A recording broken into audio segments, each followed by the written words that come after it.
Hello guys, gagawa ako ngayon ng papaya atsara, pickles papaya. Hinugasan ko na siya ng 3 beses.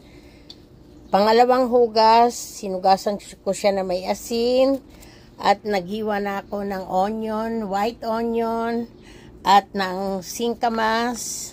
Maninipis yung singkamas, may red bell pepper, may luya at carrots. Maninipis din yung carrots guys. Ayan. Kasi may nag-request sa akin na paano daw gumawa ng atsara. Iba naman po tong atsara ko dahil may singkamas siya. Ayan.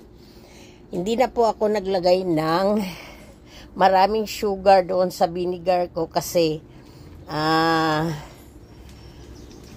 dahil po itong singkamas medyo sweet na siya. Masarap po yan pa. Masarap pa po talaga doon sa ibang pickles papaya dahil may singkamas siya. So guys, eto na, pinalamig ko na yung vinegar niya.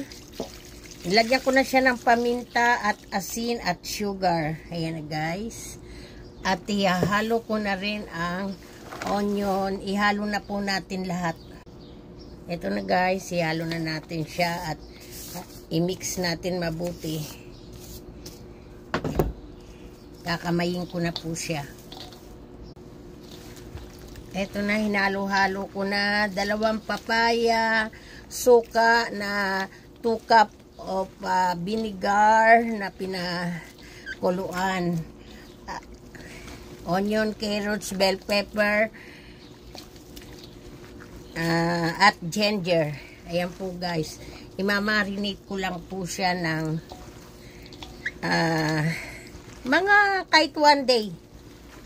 Tapos pwede na po siyang kainin. Ayan na guys. Oh. Kailangan po haluin siyang mabuti. Guys, sana mapanood ninyo itong aking recipe. Meron po siyang singkamas. Ayan po yung kalahati ng singkamas kakainin ko. Napakasarap po niyan. Kung ayaw nyo po lagyan ng singkamas, it's okay. Maganda po to na pang negosyo. Kasi yung pamangkin ko po, gusto kong ito ang gawin niyang business. Dahil meron siyang mga paninda. Okay guys, thank you. Sana panoorin nyo to at makuha nyo ang aking recipe.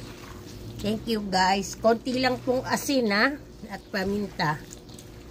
Okay, thank you.